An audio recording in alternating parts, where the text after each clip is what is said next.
An extraordinary exclusive interview from inside Egypt's presidential palace. There, President Hosni Mubarak, the strong man whose 30-year grip on power is loosening, waits and watches. Outside those fortified walls, chaos, another day of bloody clashes. What is he thinking? And when will he step down? Christiane Amanpour brings us the first interview with Hosni Mubarak since the protests began. Christiane? Terry, good evening. It has been the most extraordinary 24 hours. Right now, we're broadcasting to you from inside our hotel room rather than looking over the Nile, looking over the protests as we have been doing. And that is because the targeting of journalists has gotten so bad over the last 24 hours that systematically either vigilantes or whoever, mobs, have been coming into hotels, snatching the satellite and broadcast equipment and basically shutting down the journalists, any journalists who they could find. And so we've had to move inside to try to keep broadcasting and tell you the story. The story this day was the clashes. Some of them still continue. The protesters, anti-Mubarak, remain in control of Tahrir Square, Liberation Square, and we got an exclusive interview with the Vice President of Egypt. And as we went to the presidential palace, we got mobbed in these ad hoc checkpoints where huge groups, hundreds of pro-Mubarak supporters suddenly surrounded our cars, separated us, banged on the doors, and really made a very tense situation. We were very fortunate that after long talking and trying to get out of there, we managed to, and we headed to the presidential palace. And there, as we were setting up for our interview, I wondered whether President Mubarak was there. And I asked, could I see him? I knew him. I'd interviewed him before. I'd been to that palace before. And do you know what? They took me to see him. And there we chatted, and we'll have that story in a moment. But our day began with Liberation Square. After a day and night of pitched battles that broke up only as the sun rose, we went back to Tahrir Square this morning. Inside the barricades, again the protesters are lining up their own civil defense here, prepared for what might happen this afternoon. We were shooting on a cell phone-sized camera because pro-Mubarak mobs had been attacking journalists. Though the gunfire had stopped, the atmosphere in the square was tense. All over the square, we saw the weary and the wounded. One of the stones came here just above my eyebrows. Their foreheads, noses, faces bandaged and bloody. After a battle that lasted the day yesterday and culminated overnight, when gangs of pro-government mobs had opened fire with automatic weapons on the anti-government demonstrators there.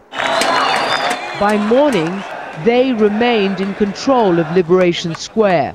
Their resolve only stiffened, and they were manning new barricades. Reinforcements were pouring in. People came with new supplies, bottled water and bread, blankets, digging in for the long haul. Well, this is fruit juice, and this is cotton and sutures and surgical gloves. Around the barricade, there were piles of rocks from last night to use as weapons if they were attacked again. Exhausted from last night's battle, many were sleeping in the grass, resting for another day on the front line. They say they won't leave until Mubarak does. In an extraordinary move today, the Prime Minister apologized for the violence of yesterday and promised an investigation. And already there have been reports of a few small clashes at one end of the square. As we left the square, we heard that our request for an interview with Vice President Omar Suleiman had been granted. As we headed out, we were apprehensive. Just yesterday, we had an unsettling experience on a bridge leading into the square, when we were surrounded by a group of Mubarak supporters and had to make a quick getaway in our car. The group attacked our vehicle and shattered the windshield. And now, as we drove to the palace, something even more unsettling happened. We were stopped by a mob that grew after a checkpoint, a sort of a self-declared checkpoint on one of the roads in a neighborhood. And all our cars were surrounded by angry people. And it took all the powers of diplomacy that we had to stay cool, to stay calm, and to talk our way out of it. Also, some military came up to us, and once we told them that we had an appointment with the vice president, because that's who we thought we were going to see when we started this day, we slowly were able to get ourselves out of there. We reached the palace, which is surrounded at this point by tanks under military escort. And as our cameramen were setting up for our exclusive interview with Vice President Omar Suleiman, I asked if I could see President Mubarak. Within minutes, I was whisked into a reception room to see him. When I walked in, I asked him how he was. He said, I feel strong. He said, I am not the kind of person to run. And he said, I will die on Egyptian soil. When I asked him about whether he would step down now, he said to me, you know, Christiane, I've been in public service for 62 years, and now I'm fed up and I want to retire. But if I resign now, he said, there will be chaos, and I'm afraid the Muslim Brotherhood will take over. I asked him whether he felt betrayed. He sort of did the universal hand movement, but he did say that he thought President Obama, quote, was a very good man. He said that he had not been asked to step down, but he also said that he had told President Obama, quote, that you don't understand the Egyptian culture and you don't understand what would happen if I resigned today. He did say, once he had made that statement, once he had heard the demands of the people, as he told me, that they were legitimate demands, he had made the decision to step aside, and he said he felt relief after that. I did say, where would he go once he stepped down? And he said, Egypt, this is my home. He said he didn't care what people were saying about him right now. He said that he cared only about his country, about Egypt, and that when the time comes, he would die in Egypt. I've visited that palace many times. I've interviewed President Mubarak in much less tense times. Usually the halls are crowded. There are lots of acolytes and officials in the halls, walking, bringing tea, bringing coffee. This time there was a sense that everybody was in their offices. We walked down an empty hall that was not populated, and yet people were in their offices looking out. Just by their faces, you could see they were questioning and wondering and looking at us. And again, a sense of resignation tinged by a great deal of tension and edginess. And I got the sense today, though, that there was an edge, obviously, to what's going on. There was and there is a tension, but also a sense of resignation that whatever happens, happens, and whatever their fate may be, so be it. Dawn is about to break on Friday now, and there are Friday prayers. And after that, protesters have called on people to come out. They believe that this is going to be the biggest demonstration against President Mubarak yet, and they hope this day will be a game changer. For their part, President Mubarak and his people are just hoping that what they've given already is enough, and the protesters go home. Terry?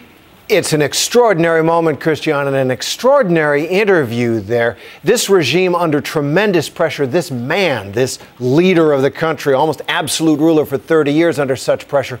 What was it like inside the presidential palace? What's that inner circle feel like?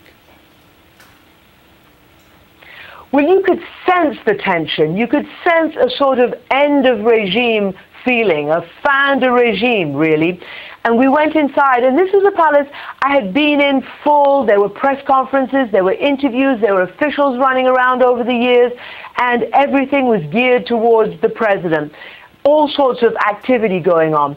But on this evening, it was practically deserted, except for the guards, obviously, except for the last remaining faithful there, or that's what it seemed. And as we walked down the corridors, it was really echoey, it was really empty. And I looked left and right into offices that were open, and I saw people tense, looking at me. Brief glimpses of these people who looked fearful and who really wondered what their fate was going to be, Terry.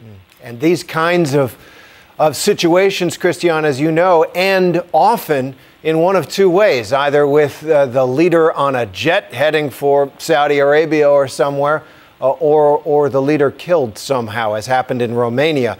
It sounds as if Hosni Mubarak is determined not to leave Egypt. He wants to die there, it sounds like. You know, Terry, that's absolutely right. And I asked him again, and this is a very proud man who truly believes that he has done great things for this country and steered it through some very, very difficult times. And in fact, even some of the protesters on the square told me that, yes, they want him to go now, but they respect his history. In fact, that's exactly what they wrote on placards. They respect his history, but he must go. And he has said that when he steps down, he will not flee. He said that's not in his nature. He's not going to escape, he told me. He's going to stay and die in Egypt. A proud man, as you say.